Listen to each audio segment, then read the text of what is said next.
أشهد أن لا إله إلا الله وحده لا شريك له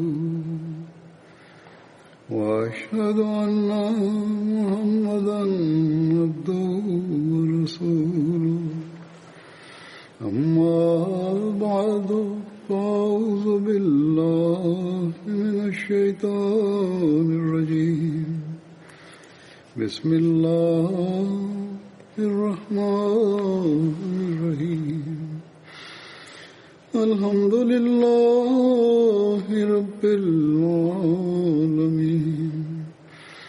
الرحمن الرحيم مالك يوم الدين إياك نعبد وإياك نستعين اهدنا الصراط المستقيم صراط الذين أنعمت عليهم غير المغضوب عليهم ولا الضالين.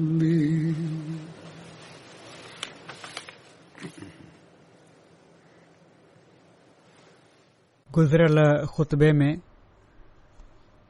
हज़रत साद बिन मुआज़ जो ज़िक्र थी रहियो हो। ग़ज़वे अहज़ाब ऐं हज़रत साद बिन मुआज़ जो ज़िक्र कंदे सीरत ख़ातमुन नबिय्यीन में हज़रत मिर्ज़ा बशीर अहमद साहब हीअं लिखियो आहे त हिन जंग में मुसलमाननि जो जानी नुक़सान घणो न थियो, माना त सिर्फ़ 5-6 माण्हू शहीद थिया, पर कबीले औस जे रईस आज़म साद बिन मुआज़ खे अहिड़ो कारी धकु लॻो जो हू बिलाख़िर इन मां चढ़ी न सघिया ऐं ही नुक़सान मुसलमाननि जे लाइ हिकिड़ो नाक़ाबिले तराफ़ी नुक़सान हो। काफ़रनि जे लश्कर मां सिर्फ़ 3 माण्हू क़तल थिया, पर इन जंग में कुरैश खे कुझु अहिड़ो धकु लॻो जो उन खां बाद उन्हनि खे पोइ कॾहिं बि मुसलमाननि जे ख़िलाफ़ अहिड़ी तरह टोलो ठाहे निकिरण या मदीने ते हमले आवर थियण जी हिमत न थी ऐं पाण सॻोरन सल्लल्लाहु अलैहि वसल्लम जी पेशिन गोई अखर अखर पूरी थी, जहिड़ो क पोएं ख़ुतबे में ॻाल्हि थी चुकी आहे। पाण फरमायो हुआऊं त अॻिते लाइ काफ़रनि खे हिमत न थींदी त असां ते हमिलो कनि।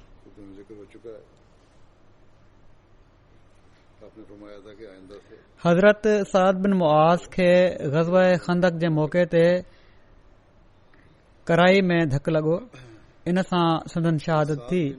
हज़रत आयशा बयान कनि थियूं त मां ग़ज़वे खंदक जे ॾींहुं निकतसि ऐं माण्हुनि जे क़दमनि जे निशान ते हली रही हुअसि जो मां पुठियां कंहिं जे हलण जो हलड़ो आवाज़ ॿुधो।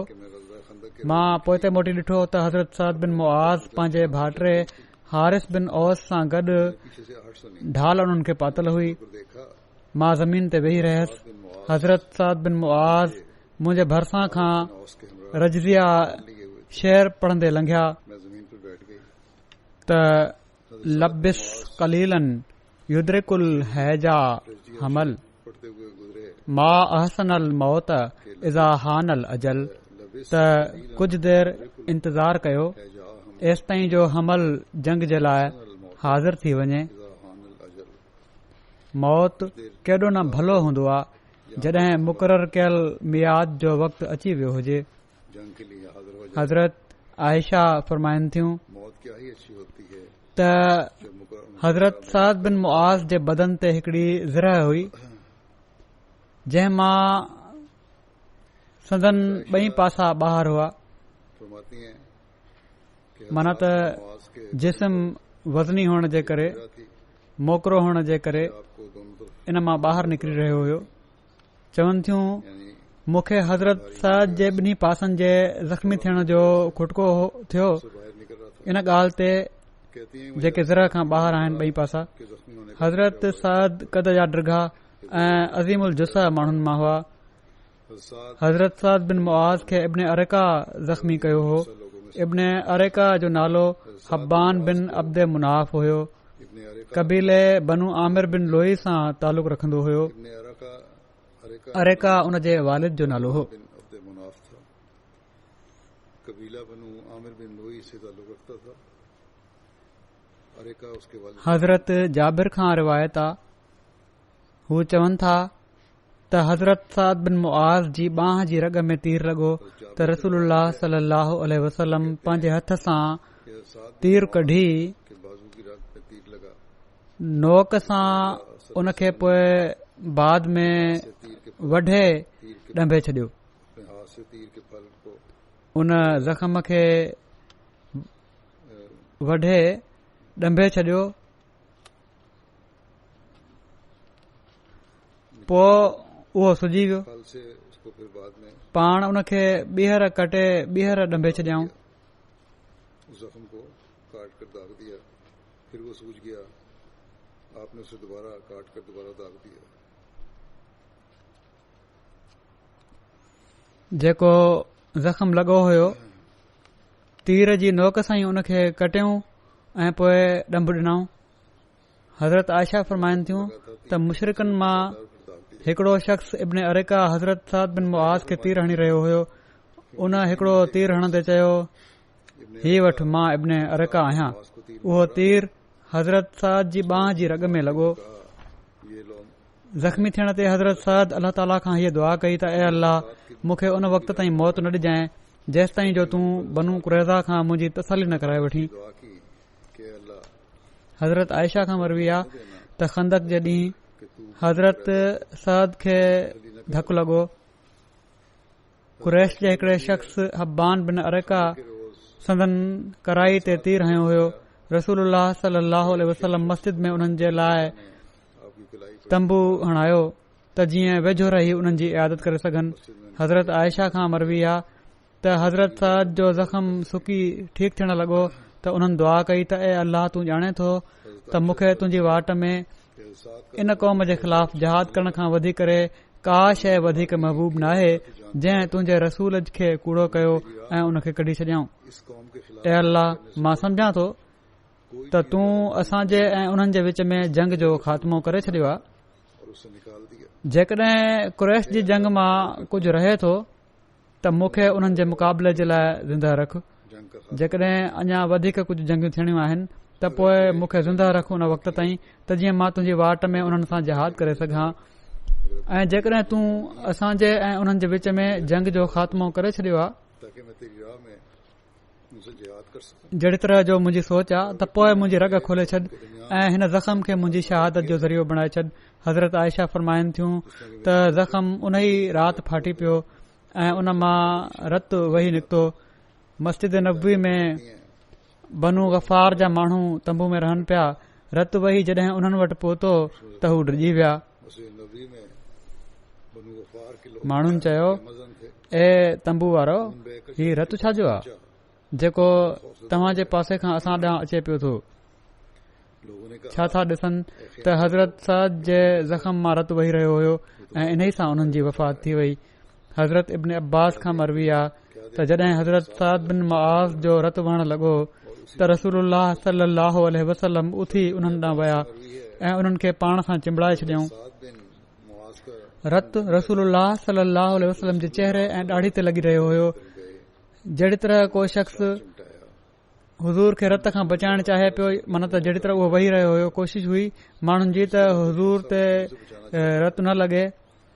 उन ते अञा वधीक पाण हज़रत साद जे वेझो थी पिया वञनि एसि ताईं जो हज़रत साद फौत थी विया। ज्यादा आप हज़रत साद के करीब हिकिड़ी ॿी रिवायत में आहे त जॾहिं हज़रत साद बिन मुआज़ जो ज़ख़्म फाटी पियो ऐं नबी करीम सल्लल्लाहु अलैहि वसल्लम खे ख़बर पई त पाण उन्हनि वटि आया ऐं उन्हनि जो मथो पंहिंजी झोली में रखियाऊं ऐं उन्हनि खे अछी चादर सां ढकियो वियो। पोइ रसूलुल्लाह सल्लल्लाहु अलैहि वसल्लम दुआ कई त ए अल्लाह, साद तुंहिंजी वाट में जहाद कयो ऐं तुंहिंजे रसूल जी तस्दीक कयाई ऐं जेको उन जे ज़िमे हुयो उन खे अदा करे छॾियई। सो तूं इन जे रूह खे इन ख़ैर सां क़बूल फरमाए जंहिं सां तूं कंहिं रूह खे क़बूल कंदो आहीं। जॾहिं हज़रत साद में कुझु थोरो होश हुयो, इस खैर के साथ कबूल हज़रत साद रसूलुल्लाह सल्लल्लाहु अलैहि वसल्लम जा फ़िक्रा ॿुधा मौत जे वेझो हुआ। ओॾी महिल होश थी। त उन्हनि पंहिंजूं अखियूं खोलियूं ऐं अर्ज़ु कयऊं, या रसूल अल्लाह, तव्हां ते सलाम हुजे, मां शाहिदी थो ॾियां त तव्हां अल्लाह जा रसूल आहियो। जॾहिं हज़रत सअद जे घर वारनि हीउ ॾिठो त पाण सॻोरन सल्लल्लाहु अलैहि वसल्लम हज़रत सअद जो मथो पंहिंजी झोली में रखियो आहे त हू डिॼी विया। जॾहिं रसूलुल्लाह सल्लल्लाहु अलैहि वसल्लम खे इहा ॻाल्हि ॿुधाई हुई त अहिड़ी तरह हिननि जा घर वारा डिॼी विया हुआ त सअद जा घर वारा तव्हांजी झोली में उनजो मथो ॾिसी डिॼी विया हुआ त रसूलुल्लाह सल्लल्लाहु अलैहि वसल्लम फरमायो, मां अल्लाह खां इन ॻाल्हि जो तालिब आहियां त जेतिरा क़दुरु तव्हां माण्हू हिन वक़्तु घर में मौजूद आहियो, ओतिरे ई घणे अंग में फ़रिश्ता हज़रत सअद जी वफ़ात महल हाज़िर हुजनि। पाण हीअ दुआ कयूं। हज़रत अनस रज़ियल्लाहु तआला अन्हु खां रिवायत आहे त उन्हनि चयो त नबी करीम सल्लल्लाहु अलैहि वसल्लम खे सन्हे रेशमी कपड़े जो हिकड़ो जुबो तोहफ़े में ॾिनो वियो। पाण रेशमी कपड़ो पाइण खां मना फरमाईंदा हुआ। उहो कपड़ो ॾिसी माण्हुनि खे हैरत थी। पाण सॻोरन सल्लल्लाहु अलैहि वसल्लम फरमायो, उन ज़ात जो कसम जंहिं जे हथ में मोहम्मद सल्लल्लाहु अलैहि वसल्लम जो साह आहे, सअद बिन मुआज़ जा रुमाल जन्नत में हिन खां वधीक ख़ूबसूरत हूंदा। ही बुखारी जी हदीस आहे। उन्हनि हथ में कपड़ो ॾिठो, उन्हनि सोचियो शायदि नबी करीम सल्लल्लाहु अलैहि वसल्लम इन खे इस्तेमाल कंदा, छो त पाण त मना फरमाईंदा हुआ। पर बहरहाल पाण उन खे ॾिसी ही मिसाल ॾिनऊं त तव्हां इन ते हैरान थी रहिया आहियो ऐं पर हैरत जो इज़हार कयऊं। असल में त ॿी हदीस मां वाज़े थिए थो त माण्हुनि हैरत जो इज़हार कयो, जहिड़ो कि मुस्लिम जी हदीस में आहे। इन जी रिवायत हीअं आहे त हज़रत बरा चवनि था त रसूलुल्लाह सल्लल्लाहु अलैहि वसल्लम जी ख़िदमत में हिकड़ो रेशमी जुबो तोहफ़तन पेश कयो वियो, जंहिंखे हुज़ूर जा असहाब छुअण लॻा ऐं उन जी नरमी ते हैरत जो इज़हार करण लॻा। इन ते पाण फरमायाऊं, छा तव्हां इन जी नरमी ते हैरत जो इज़हार कयो था? यकीनन जन्नत में सअद बिन मुआज़ जा रुमाल हिन खां वधीक बहितर ऐं वधीक नरम आहिनि। हज़रत जाबिर रज़ियल्लाहु तआला अन्हु खां रिवायत आहे त मां नबी करीम सल्लल्लाहु अलैहि वसल्लम खां ॿुधो आहे। पाण फरमाईंदा हुआ, सअद बिन मुआज़ जी वफ़ात ते अर्श कंबी वियो। ही बुखारी जी रिवायत आहे ऐं मुस्लिम में आहे हीअं त हज़रत अनस बिन मालिक बयान कयो आहे त अल्लाह जे नबी सल्लल्लाहु अलैहि वसल्लम जॾहिं त हज़रत सअद जो जनाज़ो रखियल हुयो, फरमायो त इन जे करे रहमान जो अर्श कंबी पियो। इन्हनि ॻाल्हियुनि जो तफ़सील ऐं थोरी वज़ाहत हज़रत मिर्ज़ा बशीर अहमद साहब हीअं फरमाई आहे। पाण लिखनि था त सअद बिन मुआज़ कबीले औस जे रइस जी कराई ते जेको धक ग़ज़वे खंदक जे मौक़े ते लॻो हुयो, उहो बावजूद ॾाढे दवा दारू जे सही न पियो थिए ऐं भरजी वरी खुली पियो वञे, छो त हू हिकड़ा तमामु मुख़लिस असाबी हुआ ऐं पाण सॻोरन सल्लल्लाहु अलैहि वसल्लम खे उन्हनि जी तीमारदारी जो ख़ासि ख़्यालु हुयो। तंहिं करे पाण ग़ज़वे खंदक तां वापसी ते हिननि जे बारे में हिदायत फरमाई हुई त हिननि खे मस्जिद जे अङण में हिकड़े तंबू में रखियो वञे त जीअं पाण आराम सां उन्हनि जी तीमारदारी फरमाए सघनि। हिकड़ी मुसलमान औरत रफ़ीदा नाले जे तंबू में हिननि खे रखियो वियो, जेका बीमारनि जी तीमारदारी ऐं नर्सिंग में महारत रखंदी हुई। माना त उहो अहिड़ो ख़ीमो हुयो जिथे मरीज़ रखिया वेंदा हुआ ऐं उमूमन मस्जिद जे अङण में तंबू हणी मुसलमान ज़ख़्मियुनि जो इलाज कंदियूं हुयूं। पर बावजूद इन गैर मामूली तवजो जे सअद जी हालत ठीक थियण ॾांहुं लाड़ो न कयो ऐं इन ई दौरान में बनू कुरैज़ा जो वाक़ियो पेश अची वियो, जंहिं जे करे सअद खे गैर मामूली मुशक़त ऐं तकलीफ़ बर्दाश्त करणी पई ऐं उन्हनि जी कमज़ोरी ॾाढी वधी वई। उन्हनि ॾींहनि में हिकड़ी राति सअद तमामु गिरयोज़ारी सां हीअ दुआ कई त ऐ मुंहिंजा मौला, तूं ॼाणे थो त मुंहिंजी दिलि में हीअ ख़्वाहिश कीअं भरियल आहे त मां उन क़ौम जे मुक़ाबिल में तुंहिंजे दीन जी हिफ़ाज़त जे लाइ जिहाद कयां जंहिं तुंहिंजे रसूल जी तकज़ीब कई ऐं उन खे उन जे वतन मां कढी छॾियाऊं। ऐं मुंहिंजा आका, मुंहिंजे ख़्याल में फूल की तकसीब हाणे असांजे ऐं कुरैश जे विच में लड़ाई जो ख़ात्मो थी चुको आहे, पर जेकॾहिं तुंहिंजे इल्म में का जंग अञा रहे थी त मूंखे एतिरी मोहलत ॾे जो मां तुंहिंजे रस्ते में उन्हनि सां जहाद कयां। लेकिन अगर पर जेकॾहिं उन्हनि सां असांजी जंग ख़तम थी चुकी आहे त मूंखे हाणे ज़िंदगीअ जी तमन्ना कान्हे। उनके साथ जिहाद करो, मूंखे ही शहादत जो मौत मरण ॾे। जंग खत्म हो चुकी है, लिखियल आहे त उन ई राति साद जो ज़ख़्म खुली वियो तमन्ना ऐं एॾो रतु वहियो जो खेमे खां ॿाहिरि निकिरी आयो ऐं माण्हू घबराए खेमे जे अंदरि विया त साद जी हालत उल्ट पुल्ट हुई। खून बहा आख़िर इन ई हालत में साद दम ॾेई छॾियो। और लोग घबरा कर खेमे के अंदर गए। पाण सॻोरन सल्लल्लाहु अलैहि वसल्लम खे साद जी वफ़ात जो ॾाढो सदमो थियो ऐं वाकई ओड़ी महिल जे हालात हेठि साद जी वफ़ात मुसलमाननि जे लाइ हिकड़ो नाक़ाबिले तलाफ़ी नुक़सान हुई। और वाकई इस वक्त के हालात के मतहत साद खे अंसार में तक़रीबन उहा ई हैसियत हासिल हुई जेका मुहाजिरनि में अबू बकर सिद्दीक़ रज़ी अल्लाह ताला अन्हो खे हासिल हुई। करीबन वही शिफ्ट इख़लास में, कुर्बानी में, इस्लाम जी ख़िदमत में, इश्क़ रसूल में ही शख़्स अहिड़ो बुलंद रुतबो रखे पियो जेको घटि ई माण्हुनि खे हासिल थींदो आहे खिदमत इस्लाम में ऐं इन जी हर हरकत ऐं सुकून मां ई ज़ाहिर थिए पियो त इस्लाम ऐं इस्लाम जे बानी जी मोहबत उन जे रूह जी खुराक आहे ऐं बसबब इन जे जो हू पंहिंजे कबीले जो रहिस हुयो। इन जो नमूनो अंसार में हिकड़ो तमामु गहरो अमली असर रखे पियो। कि वो अपने कबीले का रईस था, अहिड़े क़ाबिल उसका नमूना रूहानी फर्ज़न जी वफ़ात ते पाण सॻोरन सल्लल्लाहु अलैहि वसल्लम जो सदमो हिकड़ी फितरी ॻाल्हि हुई, ऐसे काबिल पर पाण कामिल सब्र खां कम वरताऊं ऐं खुदा जी मर्ज़ी जे साम्हूं तस्लीम ऐं रज़ा जो कंधु निवड़ाए छॾियाऊं। जॾहिं साद जो जनाज़ो उथियो और खुदाई त साद जी पोढ़ी वालद सर चुका दी। मोहबत जी तक़ाज़ा हेठि जब साद का जनाजा उठा, कुझु ॾाढियां आवाज़ सां साद की बूढ़ी वाल हिननि जो नोहो कयो तकाज़ा है ऐं इन नोहे में ज़माने जे दस्तूर जे मुताबिक़ साद जूं कुझु ख़ूबियूं बयानु कयईं। पाण सॻोरन सल्लल्लाहु अलैहि वसल्लम इन नोहे जो आवाज़ ॿुधो त तोड़े पाण उसूलन नोहे खे पसंदि न कयो, पर फरमायाऊं त नोहो करण वारियूं ॾाढा कूड़ ॻाल्हाईंदियूं आहिनि, पर हिन वक़्त साद जी माउ जेको कुझु चयो आहे उहो सच चयो अथई। माना त जेके खूबियूं साद में बयानु कयूं वयूं आहिनि उहे सभु ठीकु आहिनि। साद की मां ने जो कुछ कहा है इन खां पोइ पाण सॻोरन सल्लल्लाहु अलैहि वसल्लम जनाज़े जी नमाज़ पढ़ाई बयान की गई हैं। ऐं पूरण जे लाइ पाण साण विया ऐं क़बर जी तयारी ताईं उते ई तरसिया रहिया ऐं आख़िर उतां दुआ करण खां पोइ वापसि आया। ग़ालिबन इन ई दौरान में कंहिं मौक़े ते पाण फरमायो हुआऊं एहतज़ अर्शुर रहमान ले मौत साद, माना साद जे मौत ते रहमान जो अर्श झूमण लॻो।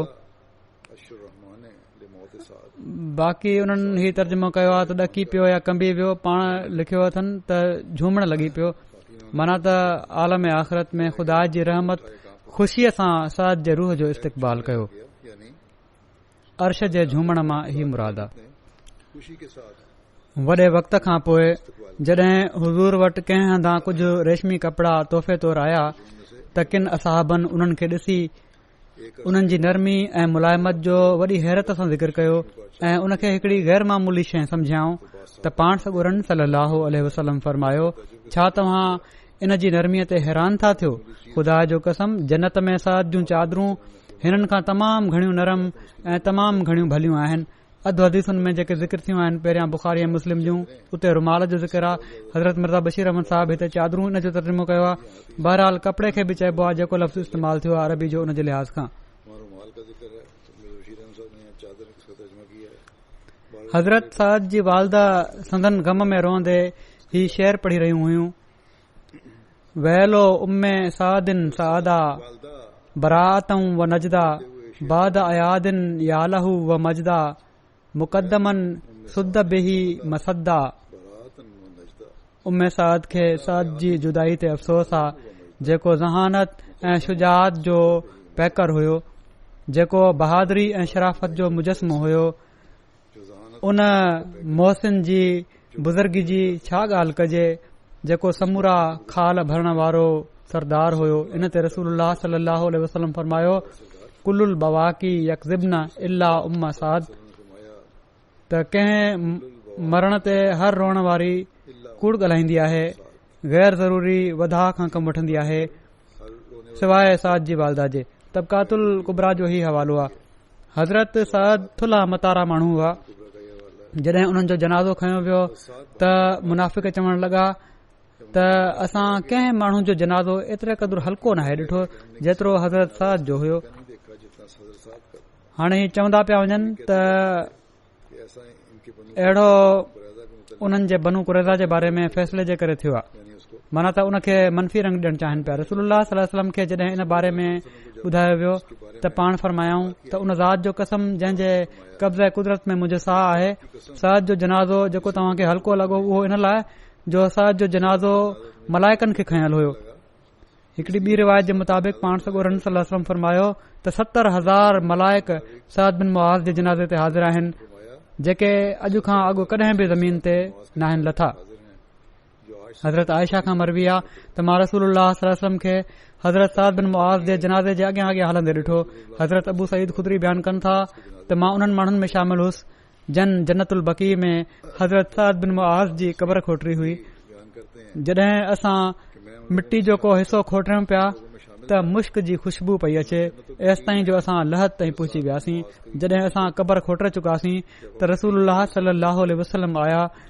हज़रत साद जो जनाज़ो क़बर जे भरिसां रखियो वियो। पोइ पाण सॻोरन सल्लल्लाहु अलैहि वसल्लम जनाज़े जी नमाज़ पढ़ाई। रावी बयानु कनि था त मां एॾा घणा माण्हू ॾिठा जन जन्नतुल बकी खे भरे छॾियो हुयो।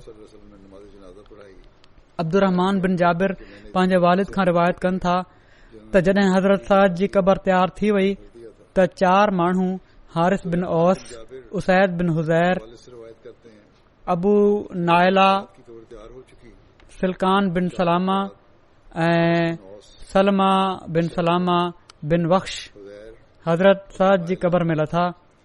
रसूलुल्लाह सल्लल्लाहु अलैहि वसल्लम हज़रत साद जे पेरनि पासे बीठा हुआ। जॾहिं हज़रत साद खे क़बर में लाथो वियो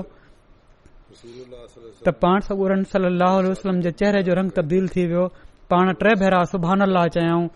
हुज़ूर सां गॾु सभिनी असहाबनि बि 3 भेरा सुभान अल्लाह चयो, एसि ताईं जो जन्नतुल बकी गूंजी वियो। पोइ रसूलुल्लाह सल्लल्लाहु अलैहि वसल्लम 3 भेरा अल्लाह अकबर चयो। हुज़ूर सां गॾु सभिनी असहाबनि बि 3 भेरा अल्लाह अकबर चयो, एसि ताईं जो जन्नतुल बकी अल्लाह अकबर सां गूंजी वियो। रसूलुल्लाह सल्लल्लाहु अलैहि वसल्लम खे अर्ज़ कयो वियो त या रसूलुल्लाह, असां तव्हां जे चेहरे जी तब्दीली ॾिठी आहे ऐं तव्हां 3 भेरा सुभान अल्लाह चयो, त इन जो छा सबबु आहे? त पाण फरमायाऊं त साद ते क़बर में तंगी थी ऐं उन्हनि खे दॿायो वियो, ज़ोर ॾिनो वियो। जेकॾहिं इन खां कंहिंखे निजात हुजे हा त साद खे ज़रूर हुजे हा, जीअं त अल्लाह ताला हिननि जे लाइ उनखे कुशादो करे छॾियो। मिसवर बिन रफ़ा कुरज़ी बयानु कनि था त हज़रत साद बिन मुआज़ जी वालदा हिननि खे लहद में लाहिण जे लाइ आयूं त माण्हुनि उन्हनि खे वापसि मोकिले छॾियो। रसूलुल्लाह सल्लल्लाहु अलैहि वसल्लम फरमायो, हिननि खे छॾे ॾियो, हू आयूं ऐं इन खां अॻु जो उन्हनि जी क़बर ते सिरूं ऐं मिटी विझी वञा। उन्हनि हज़रत साद खे लहद में ॾिठो ऐं चयाऊं, मूंखे यकीन आहे त तूं अल्लाह वटि आहीं। रसूलुल्लाह सल्लल्लाहु अलैहि वसल्लम हज़रत साद जी क़बर ते उन्हनि जी वालदा सां ताज़ियत कई ऐं हिकड़े पासे वेही रहिया।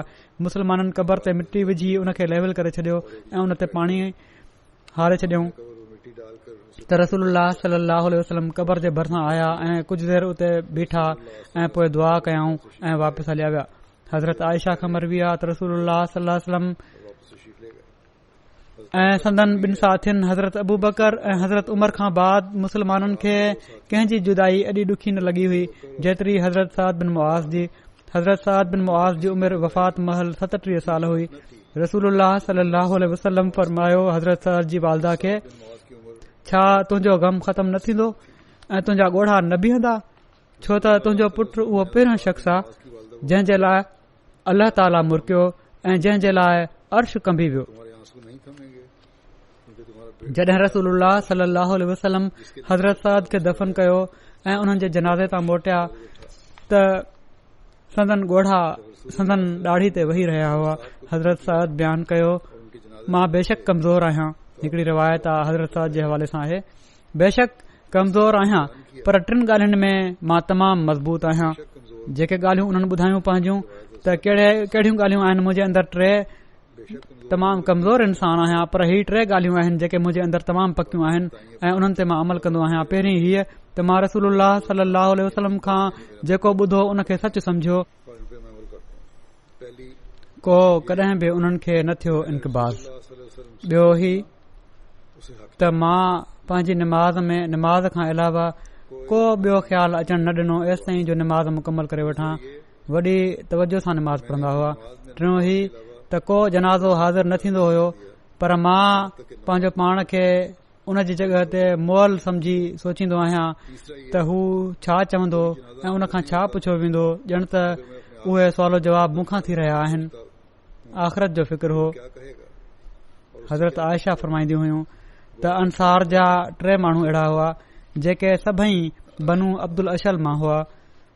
रसूलुल्लाह सल्लल्लाहु अलैहि वसल्लम खां बाद कंहिंखे बि उन्हनि ते फज़ीलत न ॾिनी वेंदी हुई ऐं उहे हज़रत साद बिन मुआज़, हज़रत उसैद बिन हुज़ैर ऐं हज़रत अबाद बिन बिशर हुआ।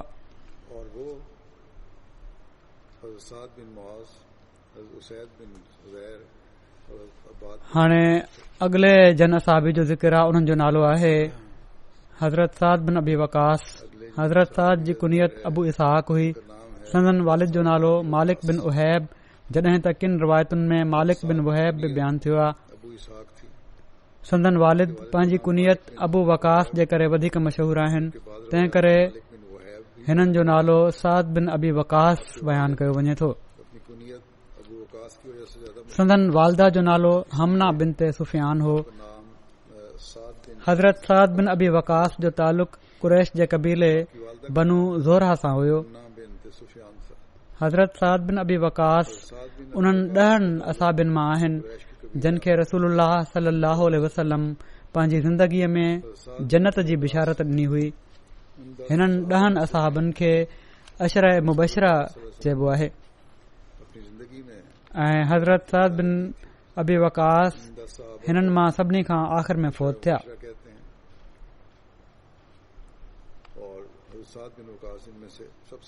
ही समूरा असाब मुहाजिरनि मां हुआ, माना त अशरा मुबशरा, ऐं रसूलुल्लाह सल्लल्लाहु अलैहि वसल्लम पंहिंजी वफ़ात महल हिननि सां राज़ी हुआ। हज़रत साद बिन अबी वकास पंहिंजे ईमान आणण जे बारे में बयानु कनि था त कंहिं बि इस्लाम क़बूल न कयो, पर उन ॾींहुं जहिड़े ॾींहुं जो मूं इस्लाम क़बूल कयो ऐं मां 7 ॾींहनि ताईं तरसियो रहियुसि ऐं हालत हीअ हुई जो मां मुसलमाननि जो हिकु भाङे हुयुसि। 3 माण्हू हुआ। संदन बयानु आहे त मां निमाज़ जे फर्ज़ थियण खां पहिरियां मुसलमान थी चुको हुयुसि। हज़रत साद जे इस्लाम क़बूलण जो वाक़ियो उन्हनि जी धीअ बयानु करे थी त हज़रत साद फरमायो त मां ख़्वाब में ॾिठो त मां ऊंदाहीअ में आहियां ऐं मूंखे कुझु बि नज़र नथो पियो अचे। ओचितो मां ॾिसां थो त चंड निकितो ऐं मां उन पासे हली पियुसि। छा थो ॾिसां त मूंखां पहिरियां हज़रत ज़ैद बिन हारिसा, हज़रत अली ऐं हज़रत अबू बकर चंड ॾांहुं वञनि पिया था। मां उन्हनि खां पुछा कई त तव्हां कॾहिं पहुतव? उन्हनि जवाब ॾिनो त हाणे ई असीं पहुता आहियूं। हज़रत साद फरमाइनि था त मूंखे ख़बर मिली चुकी हुई त रसूलुल्लाह सल्लल्लाहु अलैहि वसल्लम ॻुझे तौर इस्लाम ॾांहुं सॾे रहिया आहिनि। जीअं त मां शेब अजियाद में अची साणनि मिलियुसि। अजियाद मके में सफ़ा जबल सां अलॻि हिकड़ी जॻह जो नालो आहे जिथे रसूलुल्लाह सल्लल्लाहु अलैहि वसल्लम बकरियूं चारियूं आहिनि। पाण 3 पहर जी नमाज़ पढ़ी फारिग थिया हुआ जो मां पहुची वियुसि ऐं मुसलमान थी वियुसि बैत करे। हज़रत साद जी धीअ आयशा बिनत साद रिवायत कनि थियूं त मां पंहिंजे वालिद खे ही चवंदे ॿुधो त जॾहिं मां मुसलमान थियुसि ओड़ी महिल मुंहिंजी उमिरि 17 साल हुई। किन रिवायतुनि में ईमान आणण महल हिननि जी उमिरि 19 साल बि बयानु थी आहे। शुरूआती इस्लाम क़बूलण वारनि में हज़रत अबू बकर जी तबलीग सां अहिड़ा 5 शख़्स मुसलमान थिया जेके इस्लाम में जलीलुल क़दर ऐं वॾे रुतबे वारनि असाबनि में ॻणिया वञनि था. उन्हनि मां 3 हज़रत सअद बिन अबी वक़ास हुआ.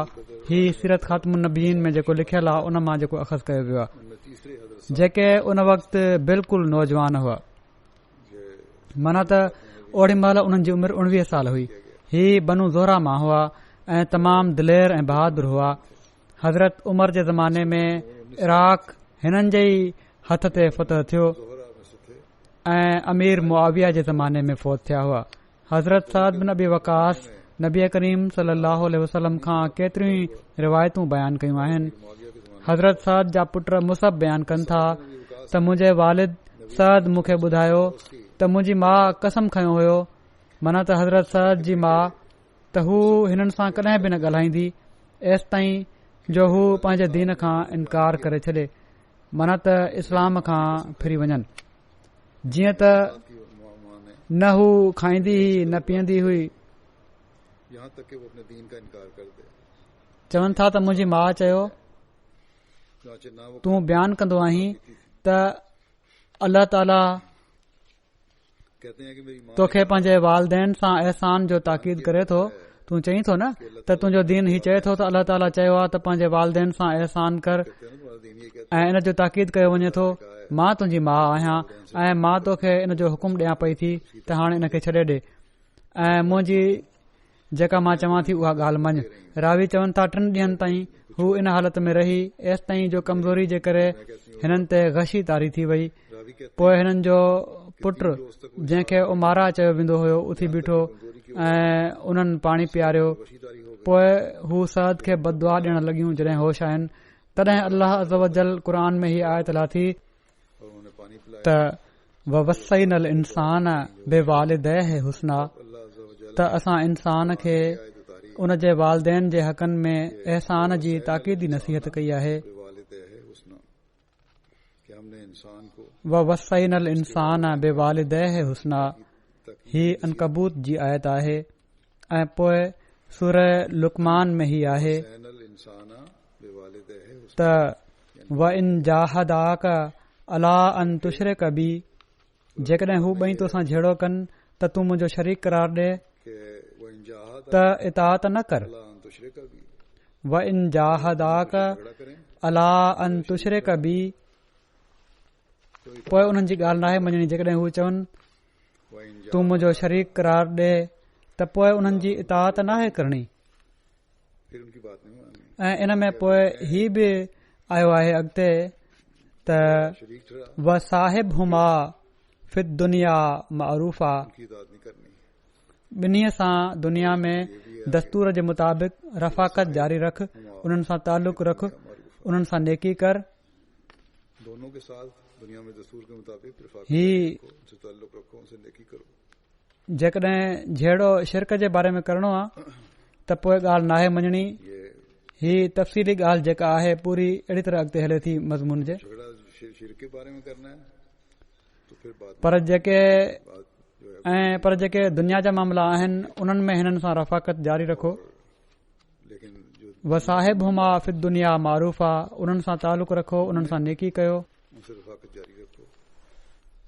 हज़रत सअद बिन अबी वक़ास बयानु कनि था त मां पंहिंजी वालदा सां ॾाढो प्यार कंदो हुयुसि. ही पहिरीं रिवायत मुस्लिम में हुई. अॻिते वरी सीरत में लिखियल आहे हिकिड़े ॿिए हवाले सां त हज़रत सअद बिन अबी वक़ास बयानु कनि था त मां पंहिंजी वालदा सां ॾाढो प्यार कंदो हुयुसि, पर जॾहिं मां इस्लाम क़बूल कयो त उन चयो त ए सअद, ही कहिड़ो दीन तूं अख़्तियार करे वरितो आहे, या त तूं हिन नए दीन खे छॾे ॾे या मां न कुझु खाईंदसि ऐं न पीअंदसि एसि ताईं जो मां मरी वञा. हज़रत सअद चवनि था त मूं उन्हनि खे चयो त ए प्यारी माउ, ईअं न कजांइ, छो त मां पंहिंजे दीन खे छॾण वारो न आहियां. हज़रत सअद बयानु कनि था त हिकिड़ो ॾींहुं ऐं हिकिड़ी राति ताईं मुंहिंजी माउ न कुझु खाधो न पीतो ऐं उन जी हालत ख़राब थियण लॻी त मां उन्हनि खे चयो त अल्लाह जो कसम, जेकॾहिं तुंहिंजूं 1000 जानियूं हुजनि ऐं उहे हिकु हिकु करे निकिरनि तॾहिं बि मां कंहिंजी ख़ातिर पंहिंजे दीन खे छॾींदुसि न.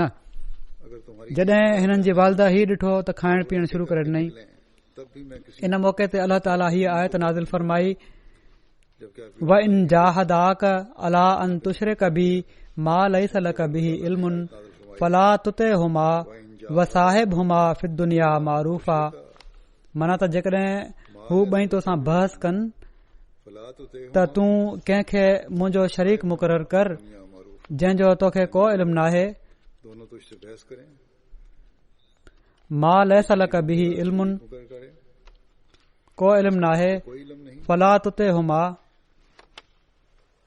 माल ऐसा लगा वही इल्म त हिननि ॿिन्ही जी ॻाल्हि न मञजांइ फला तो ते हूं हा दुनिया जे मामलनि में हिननि सां नेक तालुक़ काइम रख तो इन दोनों की बात में रसूलुल्लाह सल्लल्लाहु अलैहि वसल्लम हज़रत साद खे पंहिंजो मामो चवंदा हुआ हिकु भेरे हज़रत साद साम्हूं खां अची रहिया हुआ त रसूलुल्लाह सल्लल्लाहु अलैहि वसल्लम उन्हनि खे ॾिसी फरमायो मामू का कर ही मुंहिंजा मामा आहिनि एक दफा साथ सामने कंहिंजो अहिड़ो मामो हुजे त ॾेखारे वसल्लम ने उन्हें देखकर फरमाया इमाम तिरमिज़ी इन जो सबबु ही बयानु कयो आहे मेरे मामू हैं जो रसूलुल्लाह सल्लल्लाहु अलैहि वसल्लम जी वालदा जो तालुक़ बनू ज़ोरा सां हुयो इमाम तिरमिज़ी ने ऐं हज़रत साद बिन अबी वकास जो तालुक़ बि बनू ज़ोरा सां हुयो उनकी वालदा का हज़रत अबू हुरैरा खां रिवायत आहे जोरा से था त रसूलुल्लाह सल्लल्लाहु अलैहि वसल्लम हिरा जबल ते हुआ जोरा से जो उहो लुॾण लॻो इन ते रसूलुल्लाह सल्लल्लाहु अलैहि वसल्लम फरमायो ए हिरा बिह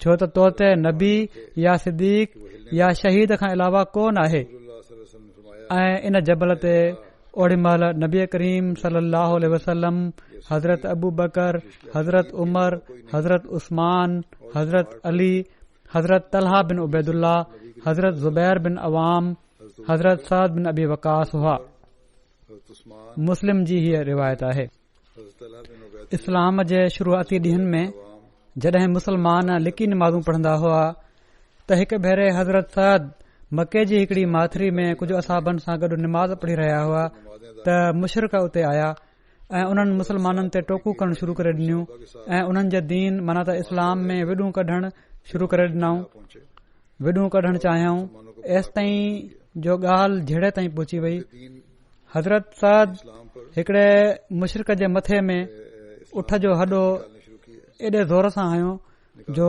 उन जो मथो फाटी पियो सो ही पहिरियों रतु हुयो जेको इस्लाम में वहायो वियो हुयो साद ने एक मुशरिक के सर पर मके में जॾहिं काफ़रनि मुसलमाननि सां बाइकआउट कयो सर फट ऐं उन्हनि खे शैब अबी तालिब में मैसूर कयो वियो मक्के में जो त उहे मुसलमान जेके इन्हनि तकलीफ़ुनि जो शिकार थिया और उनको शेब अबी तालिब में मसूर कर दिया गया उन्हनि मां तो वो मुसलमान जो इन तकालीफ का शिकार हुए उन्हनि मां हिकड़ा हज़रत साद बिन अबी वकास बि हुआ इन जो ज़िक्र कंदे सीरत ख़ातमुन नबीयीन में हज़रत साहिबज़ादा मिर्ज़ा बशीर अहमद साहब हीअं लिखियो आहे त जेके जेके मुसीबतूं ऐं सख़्तियूं उन्हनि ॾींहनि में हिननि महसूरीन खे बर्दाश्त करणियूं पयूं उन्हनि जो हाल पढ़ी जो मसाइब बदन ॾकी थो वञे असाबनि जो बयानु आहे त कॾहिं कॾहिं उन्हनि जानवरनि वांगुरु झांगली वणनि जा पन खाई खाई गुज़ारो कयो साद बिन अबी वकास बयानु कनि था त हिकु दफ़ो राति महल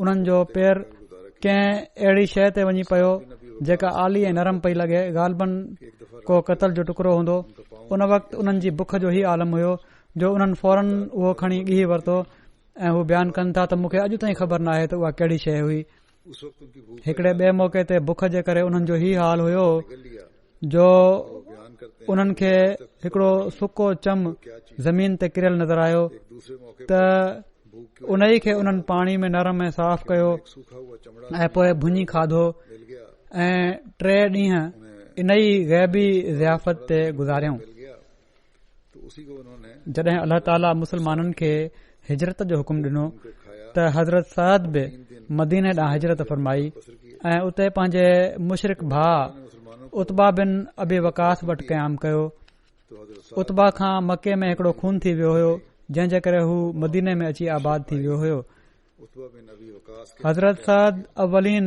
हिजरत करण वारनि मां हुआ मक्का में पाण रसूलुल्लाह सल्लल्लाहु अलैहि वसल्लम जे मदीने अचण खां पहिरियां मदीने हिजरत करे अची विया हुआ रसूलुल्लाह सल्लल्लाहु अलैहि वसल्लम हज़रत साद बिन अबी वकास जी मवाख़ात हज़रत मुसअब बिन उमैर सां फरमाई आ गए थे जॾहिं त हिकड़ी ॿी रिवायत जे मुताबिक़ पाण सॻोरन सल्लल्लाहु अलैहि वसल्लम हज़रत सअद बिन अबी वकास जी मवाख़ात हज़रत सअद बिन मुआज़ सां फरमाई। मवाख़ात में इन इख़्तिलाफ़ जी तोजीह हीअ थी सघे थी जो मके में संदन मवाख़ात मौलाना गुलाम बारी साहब सैफ हीअ तजवीज़ पेश कई आहे त हज़रत मुसब सां हुई।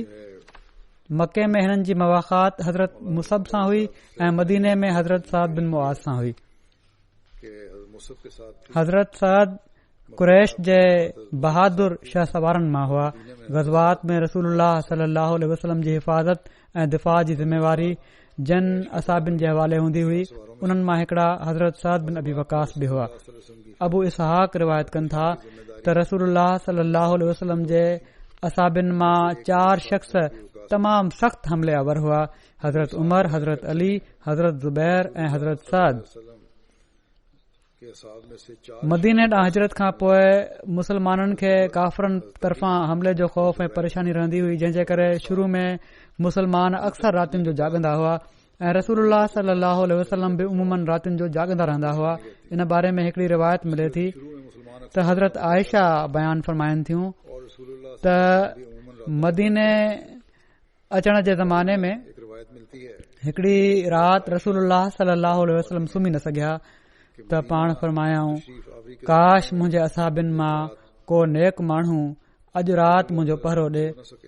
हू चवनि थियूं असीं इन ई हाल में हुआसीं जो असां हथियारनि जो आवाज़ ॿुधोसीं।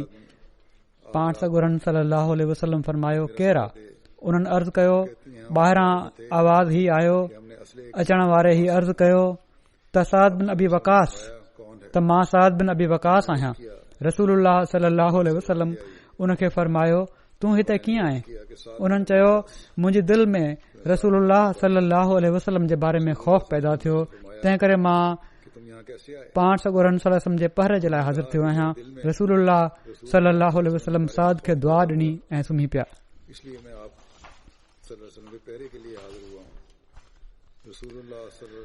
हिकिड़ो ही बि आहे हिकिड़ो हवालो बुखारी ऐं मुस्लिम ॿिन्ही में ही हिन वाक़े जो त ज़िक्र आहे, पर इन सां गॾु दुआ जो तफ़सील न आहे त हुज़ूर सल्लल्लाहु अलैहि वसल्लम कहिड़ी दुआ ॾिनी हुई। पर हज़रत सअद जे मनाक़िब में जेके इमाम तिरमिज़ी बयान कया आहिनि उन्हनि में हिननि जे पुट कैस खां रिवायत आहे त मुंहिंजा वालिद सअद बयान कनि था त पाण सॻोरन सल्लल्लाहु अलैहि वसल्लम हिननि जे लाइ दुआ कई हुई त अल्लाहुम्मा इस्तजिब लिसादिन इज़ा दआ, त ए अल्लाह सअद जॾहिं तोखां दुआ कनि त हिननि जी दुआ क़बूल कजांइ। ऐं इकमाल फी अस्माए रिजाल में आहे त हुज़ूर सल्लल्लाहु अलैहि वसल्लम हिननि खे हीअ दुआ ॾिनी हुई त अल्लाहुम्मा सद्दिद सहमहु व अजिब दावतह, त ए अल्लाह हिननि जो तीर सही निशाने ते लॻे ऐं हिननि जी दुआ क़बूल कजांइ। पाण सॻोरन सल्लल्लाहु अलैहि वसल्लम जी इन ई दुआ जे करे हज़रत सअद क़बूलियत दुआ जे करे मशहूर हुआ। हज़रत सअद बिन अबी वकास मुस्तजाब दावात हुआ। हिकड़े शख़्स मथन कूड़ घड़ियो त पाण उन जे ख़िलाफ़ दुआ कयाऊं त ए अल्लाह जेकॾहिं ही कूड़ पियो थो ॻाल्हाए त हिन जी बसारत ख़तम थी वञे ऐं हिन जी उमिरि डिघी थिए ऐं हिन खे फितने में मुब्तला करे छॾ। सो इन शख़्स लाइ इहे सभई ॻाल्हियूं पूरियूं थियूं। हिकड़ी रिवायत में अचे थो त कैस बिन अबी हाज़िम बयान कनि था त हिकु दफ़ो मां मदीने जी बाज़ार में वञा पियो जो मां हजारो ज़ैद जॻह ते पहुतुसि त मूं ॾिठो त माण्हुनि जो हिकड़ो मेड़ लॻो पियो आहे। उहो हिकड़े शख़्स वटि मेड़ मौजूदु आहे जेको सवारी ते वेठो हुयो ऐं हज़रत अली खे गारियूं पियो कढे। एतिरे में हज़रत सअद बिन अबी वकास उते अची विया ऐं उन्हनि में बीह रहिया ऐं उन्हनि खां पुछियऊं त छा थियो आहे?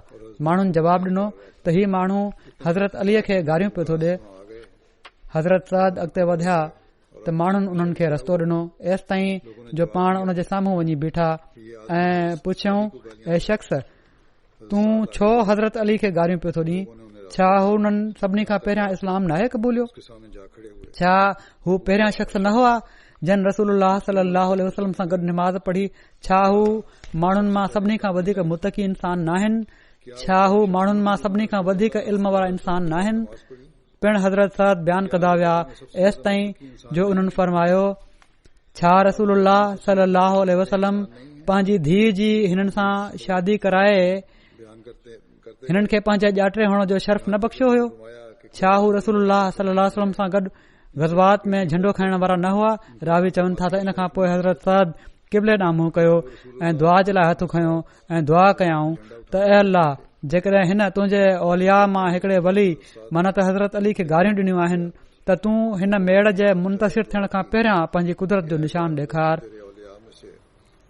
मुस्तदरिक जो ही आहे हवालो। रावी कैस चवनि था त अल्लाह जो कसम, अञा असां उतां मुंतशिर न थिया हुआसीं जो उन शख़्स जी सुवारी उन खे हेठि किराए छॾियो ऐं उन जे मथे खे पंहिंजे पेरनि सां पथर ते हयईं, जंहिंसां उन जो मथो फाटी पियो ऐं हू मरी वियो।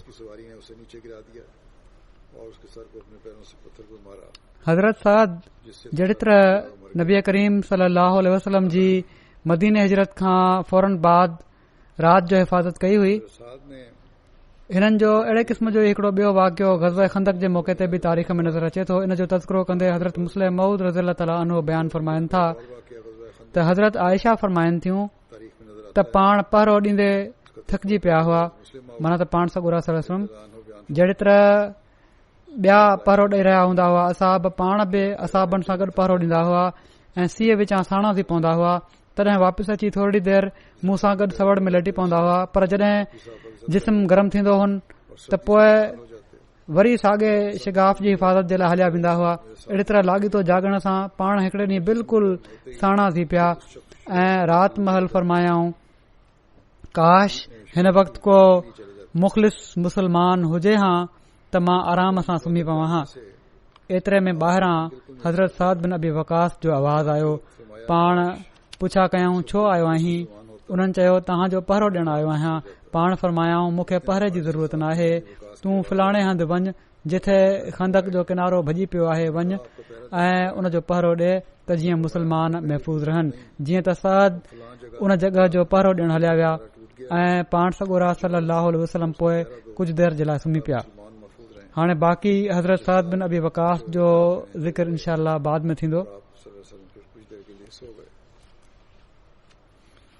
हिन वक़्तु अॼु बि मां 2-3 जनाज़ा पढ़ाईंदुसि गायब, जंहिंजो ज़िक्र कंदुसि। पहिरियों ज़िक्र आहे मुकरम मास्टर अब्दुल समी ख़ान साहब काठगढ़ी जो, जेके छत जो लाइ ते रबुआ में फौत थी विया हुआ।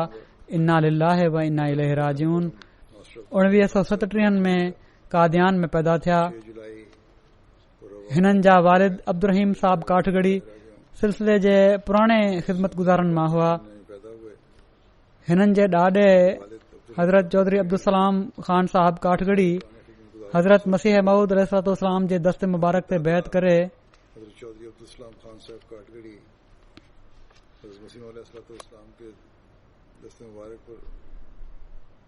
ॾाॾे 1903 में हज़रत मसीह मऊद अलैहिस्सलाम जी बैत जी सआदत हासिल कई।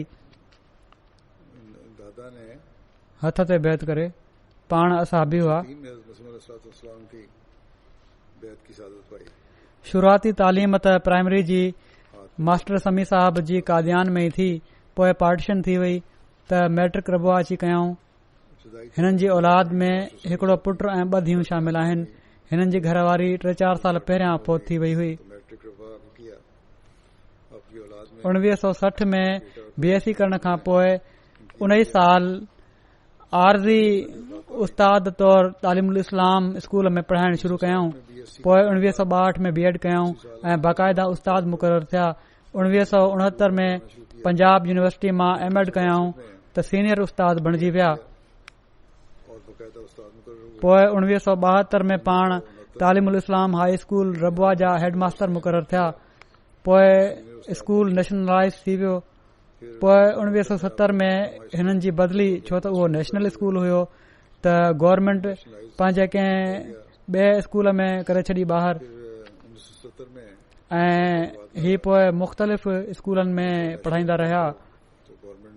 2005 खां 2009 ताईं ज़ईम अंसारुल्ला, 2013 खां 16 ताईं हल्के दारुल रहमत शर्की रबुआ जे सदर तौर ख़िदमत जी तौफ़ीक़ मिलनि। मुंहिंजा बि उस्ताद हुआ। स्कूल में तमामु सुठे अंदाज़ में पढ़ाईंदा हुआ। चेहरे ते हमेशा नरमी रहंदी हुअनि ऐं सम्झाईंदा बि तमामु सुठे अंदाज़ में हुआ। अल्लाह ताला हिननि सां मग़फ़िरत ऐं रहमत जो वर्ताव फरमाए, हिननि जा दर्जा बुलंद फरमाए, हिननि जी औलाद खे बि हमेशा जमायत ऐं ख़िलाफ़त सां लाॻापियल रखे। ॿियो जनाज़ो आहे मुकरम सैयद मुजीबुल्लाह सादिक साहब जो, जेके 28 मई ते 83 सालनि जी उमिरि में फ़ौत थी विया। इन्ना लिल्लाहि व इन्ना इलैहि राजिऊन। पाण मुकरम सैयद सादिक अली साहब ऐं सैयदा सलमा बेगम साहिबा बिंत सैयद महबूब आलम बिहारी साहब जा पुट हुआ। कादियान जी मुक़दस बस्ती में पाण ॼावा। कादियान जे पाकीज़ा माहौल में वधिया विझिया जवान थिया। हिननि जे वालिद सैयद सादिक अली साहब ऑफ सहारनपुर हज़रत ख़लीफ़तुल मसीह अव्वल जे दस्ते मुबारक ते बैत जो शर्फ हासिल कयो हुयो। हिननि जे नाने हज़रत सैयद महबूब आलम साहब बिहारी पार्टीशन महल 19 सेप्टेम्बर 1947 में कादियान में कंहिं मुखालिफ़ जी गोली जो निशानो बणिजी शहादत जो जाम नोश फरमाइण जी सआदत हासिल कई।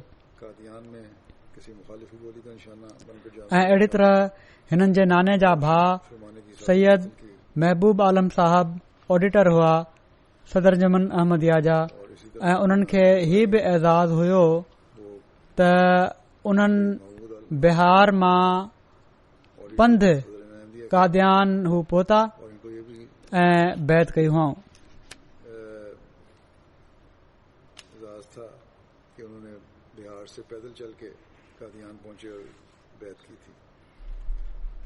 जॾहिं ही हिते यूके में हुआ त हिननि खे हल्के अर्थफील्ड में सदर जमायत तौर ख़िदमत जी तौफ़ीक़ बि मिली। पोइ रिटायरमेंट खां पोइ मोहतरम अमीर साहब बरतानिया जे दफ़्तर में रज़ाकार कारकुन तौर 16 सालनि ताईं ख़िदमत कंदा रहिया। तमाम सख़्त महिनत सां पंहिंजी ड्यूटी ॾींदा हुआ ऐं हमेशा चेहरे ते हिननि जे नरमी रहंदी हुई। खिल भोग वारी तबियत हुअनि ऐं कम पूरे ध्यान सां कंदा हुआ। किथे कॾहिं बि बार न समझंदा हुआ ऐं अहिड़ी तरह ॿियनि खे परेशान न कंदा हुआ। कोशिश हीअ हूंदी हुअनि त घणे खां घणो कम ॿियनि जो बि पाण करे वठनि।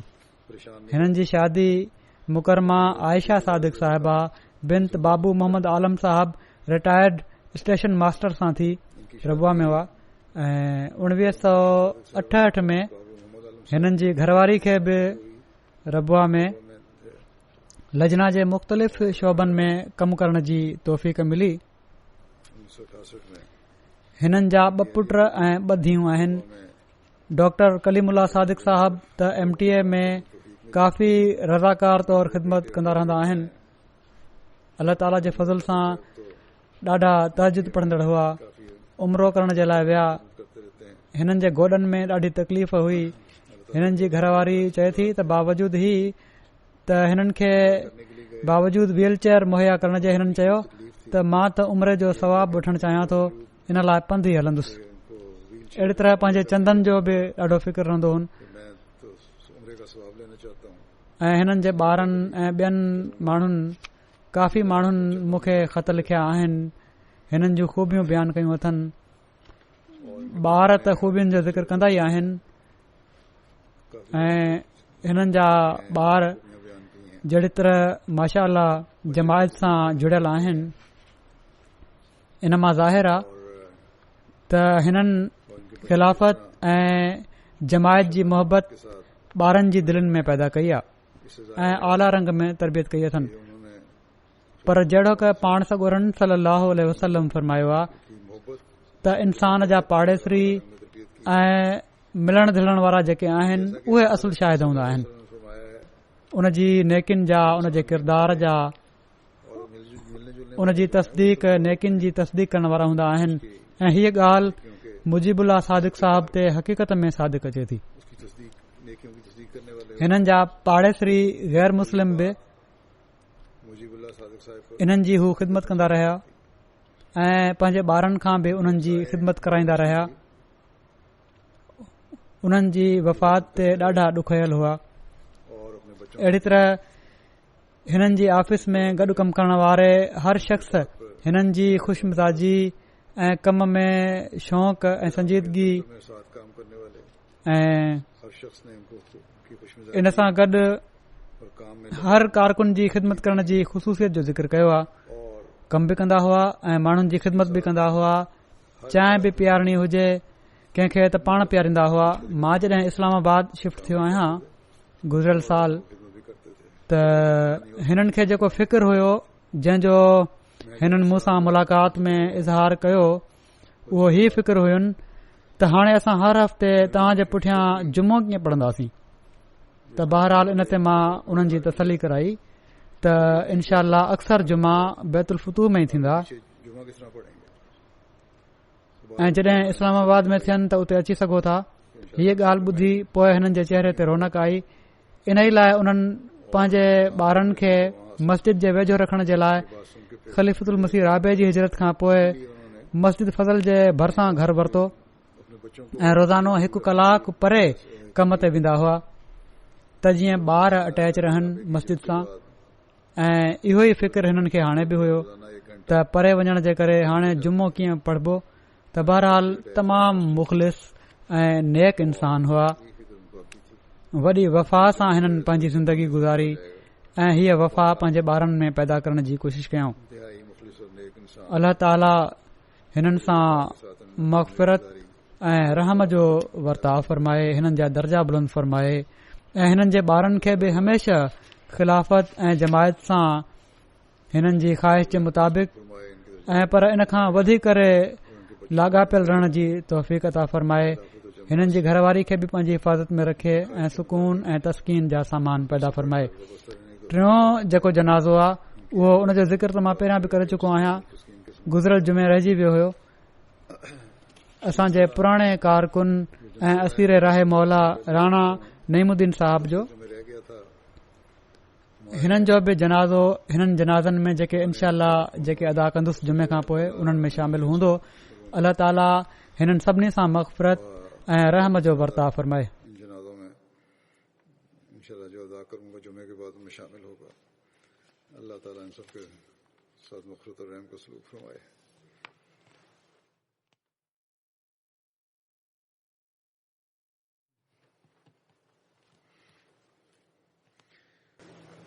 الحمد لله نحمده ونستعينه ونستغفره ونؤمن به ونتوكل عليه ونعوذ بالله من شرور أنفسنا ومن سيئات أعمالنا. من يهده الله فلا مضل له ومن يضلل فلا هادي له.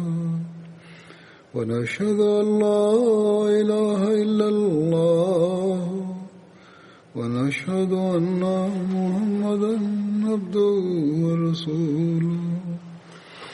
عباد الله رحمكم الله إن الله يأمر بالعدل والإحسان وإيتاء ذي القربى وينهى عن الفحشاء والمنكر والبغي يعظكم لعلكم تذكرون.